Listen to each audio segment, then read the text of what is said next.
ನಾನು ಶ್ಯಾಮಾನಂದ ಬಾಳಪ್ಪ ಪೂಜಾರಿ, ಧರ್ಮದರ್ಶಿಗಳು ಶ್ರೀ ಸಿದ್ದಾರೂಢ ಮಠ ಹುಬ್ಬಳ್ಳಿ ಹಾಗೂ ಅಧ್ಯಕ್ಷರು ರಾಜ್ಯ ಮಟ್ಟದ ಭಜನಾ ಸ್ಪರ್ಧೆ. ನನ್ನ ಜೊತೆಗಿರ್ತಕ್ಕಂಥವರು ಶ್ರೀಮಠದ ಟ್ರಸ್ಟ್ ಕಮಿಟಿ ಚೇರ್ಮನ್ ಆಗಿರ್ತಕ್ಕಂಥ ಸನ್ಮಾನ್ಯ ಶ್ರೀ ಬಸವರಾಜ್ ಕಲ್ಯಾಣ ಶೆಟ್ಟರ್ ಅವರು ಹಾಗೂ ಮಾಜಿ ಚೇರ್ಮನ್ರು ಹಾಗೂ ಸದ್ಯದ ಧರ್ಮದರ್ಶಿಗಳಾಗಿರ್ತಕ್ಕಂಥ ನಾರಾಯಣ ಪ್ರಸಾದ್ ಪಾಠಕ್ ಸಾಹೇಬ್ರವರು ನನ್ನ ಜೊತೆಗಿದ್ದಾರೆ. ಶ್ರೀ ಸಿದ್ದಾರೂಢ ಮಹಾಸ್ವಾಮಿಗಳವರು ಈ ಕಲಿಯುಗ ಕಂಡಿರ್ತಕ್ಕಂಥ ಅಪರೂಪದ ಮಹಾತ್ಮರು. ಜಾತಿ, ಮತ, ಪಂಥ, ವರ್ಣ, ಆಶ್ರಮಗಳ ಪರಿಧಿಯನ್ನು ಮೀರಿ ನಿಂತು ಮನುಕುಲದ ಉದ್ಧಾರವನ್ನು ಬಯಸಿರ್ತಕ್ಕಂಥ ಈ ಕಲಿಯುಗ ಕಂಡಿರ್ತಕ್ಕಂಥ ಜಾತ್ಯತೀತ ಜಗದ್ಗುರು ಶ್ರೀ ಸಿದ್ದಾರೂಢರು. ಇಂತಹ ಜಗದ್ಗುರು ಸಿದ್ದಾರೂಢ ಮಠದಲ್ಲಿ ಶ್ರೀಮನ್ ನಿಜಗಣೇಶ ವಿಯೋಗಿಗಳವರಿಂದ ರಚಿತವಾಲ್ಪಟ್ಟಂತಹ ಶಾಸ್ತ್ರಗಳು ಅವರ ಜೀವಿತ ಅವಧಿಯಲ್ಲಿ ಬಹಳಷ್ಟು ದಿನಗಳವರೆಗೆ ನಡೆದುಕೊಂಡು ಬಂದದ್ದಾಗಿವೆ.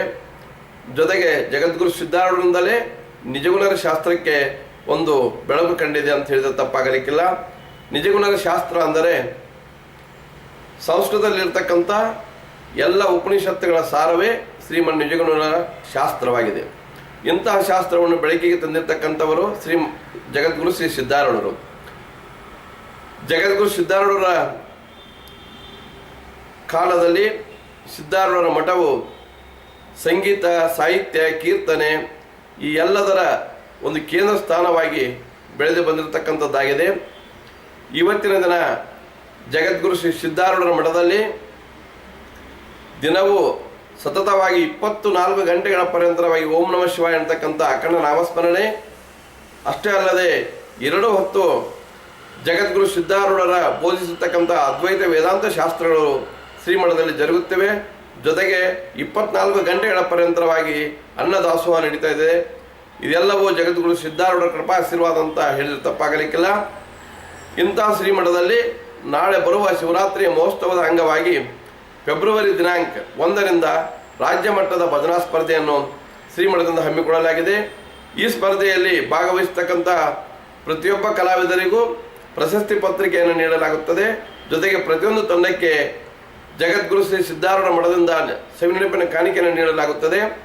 ಹಾಗೂ ಪ್ರಥಮ ಬಹುಮಾನ ಅಂತಕ್ಕಂಥದ್ದು ಯಾರು ಉತ್ತಮವಾಗಿ ಕಲಾ ಪ್ರದರ್ಶನವನ್ನು ಮಾಡ್ತಾ ಇದ್ದಾರೆ ಭಜನಾ ಕ್ಷೇತ್ರದಲ್ಲಿ ಅಂಥವರಿಗೆ ಪ್ರಥಮ ಬಹುಮಾನ 51,000 ರೂಪಾಯಿಗಳು, ದ್ವಿತೀಯ ಬಹುಮಾನ 35,000 ರೂಪಾಯಿಗಳು, ತೃತೀಯ ಬಹುಮಾನ 25,000 ರೂಪಾಯಿಗಳನ್ನು ಶ್ರೀಮಠದಿಂದ ನೀಡ್ತಾ ಇದ್ದೇವೆ.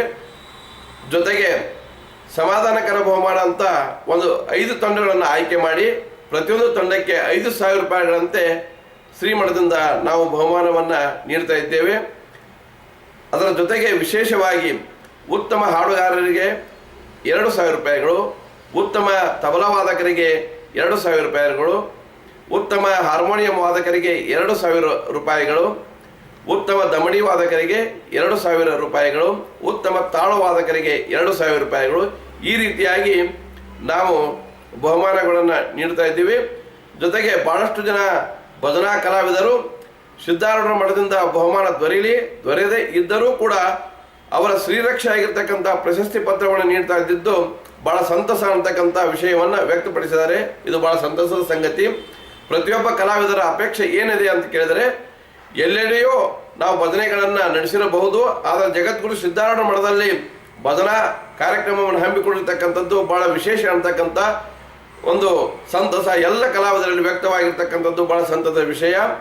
ಇಂತಹ ಭಜನಾ ಸ್ಪರ್ಧೆಯನ್ನು ಸುಮಾರು 200 ತಂಡಗಳ ಒಂದು ಸಮ್ಮುಖದಲ್ಲಿ ಈ ಭಜನಾ ಸ್ಪರ್ಧೆ ಅಂತಕ್ಕಂಥದ್ದು ನಡೀತಾ ಇದೆ. ಜೊತೆಗೆ ಸಿದ್ದಾರೂಢ ಪರಂಪರೆಯ 100 ಜನ ಮಹಾತ್ಮರು ಕೂಡ ಈ ಒಂದು ಸ್ಪರ್ಧೆಯಲ್ಲಿ ಸಮ್ಮುಖ ಸ್ಥಾನವನ್ನು ವಹಿಸಲಿದ್ದಾರೆ.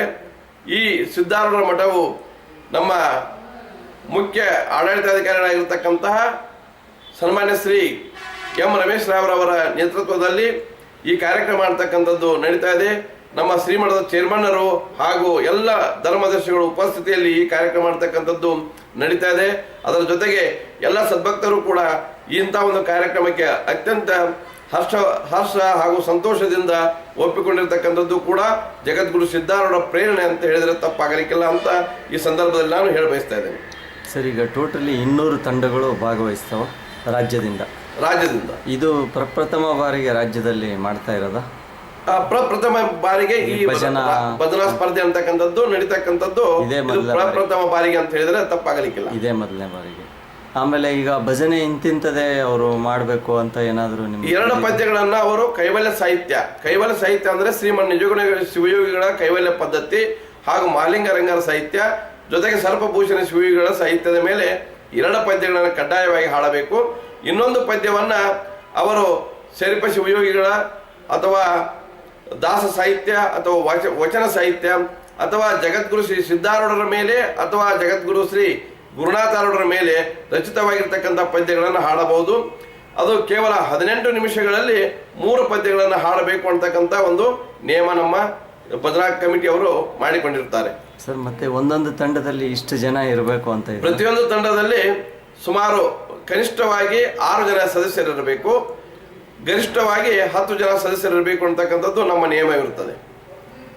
ಈಗ ಎಷ್ಟು ಜನ ನಿಮ್ಮಲ್ಲಿ ರಿಜಿಸ್ಟರ್ ಮಾಡಿದ್ದಾರೆ ಸರ್? ಸುಮಾರು 130 ತಂಡಗಳ ಪರ್ಯಂತರವಾಗಿ ಈಗಾಗಲೇ 130 ತಂಡಗಳು ಇವತ್ತಿನ ಪರ್ಯಂತರವಾಗಿ ನಮ್ಮಲ್ಲಿ ನೋಂದಣಿಯನ್ನು ಮಾಡಿಕೊಂಡಿದ್ದಾರೆ. ಈಗ ಕೊನೆ ದಿನಾಂಕ ಯಾವಾಗಿದೆ? ಅದು 25 ಅಂತಕ್ಕಂಥದ್ದು ಕೊನೆಯ ದಿನಾಂಕವಾಗಿದ್ದರೂ ಕೂಡ ಬಹಳಷ್ಟು ಜನ ಕಲಾವಿದರ ಅಪೇಕ್ಷೆಯ ಮೇರೆಗೆ ನಾವು ಈ ದಿನಾಂಕವನ್ನ 28ರವರೆಗೆ ವಿಸ್ತರಣೆ ಮಾಡ್ತಾ ಇದ್ದೀವಿ. 28 ಜನವರಿವರೆಗೆ. ಅದು ಹೆಂಗೆ ರಿಜಿಸ್ಟರ್ ಮಾಡಬೇಕು ನಿಮ್ಮ ಹತ್ರ? ನಾವು ಅಲ್ಲಲ್ಲಿ ಆಯಾ ಜಿಲ್ಲೆಯಲ್ಲಿ ಆಯಾ ತಾಲೂಕಿನಲ್ಲಿ ಸಿದ್ಧಾರೂಢರ ಮೇಲೆ ಇಟ್ಟಿರ್ತಕ್ಕಂಥ ಶ್ರದ್ಧಾ ಭಕ್ತಿಯಿಂದ ಕೂಡಿರ್ತಕ್ಕಂಥ ಭಕ್ತರು ನಾವು ನೋಂದಣಿಯನ್ನು ಮಾಡ್ಕೊಳ್ತೀವಿ ಅಂತ ಹೇಳಿದ್ದಾರೆ. ಅದರ ಪ್ರಕಾರವಾಗಿ ಅಲ್ಲಲ್ಲಿ ನಾವು ನೋಂದಣಿ ಫಾರ್ಮ್ಗಳನ್ನ ಹಾಗೂ ಕರಪತ್ರಿಕೆಗಳನ್ನ ಇಟ್ಟಿದ್ದೀವಿ. ಅವರು ಅಲ್ಲೆಲ್ಲಿ ಪಡ್ಕೊಳ್ತಾ ಇದ್ದಾರೆ. ನನ್ನ ಫೋನ್ ನಂಬರಿಗೆ ಅವರು ಸಂಪರ್ಕ ಮಾಡಿದಾಗ ನಾನು ಇಂಥಲ್ಲಿ ನೀವು ಪಡೆದುಕೊಳ್ರಿ ಅಂತ ಹೇಳ್ತಾ ಇದ್ದೀನಿ.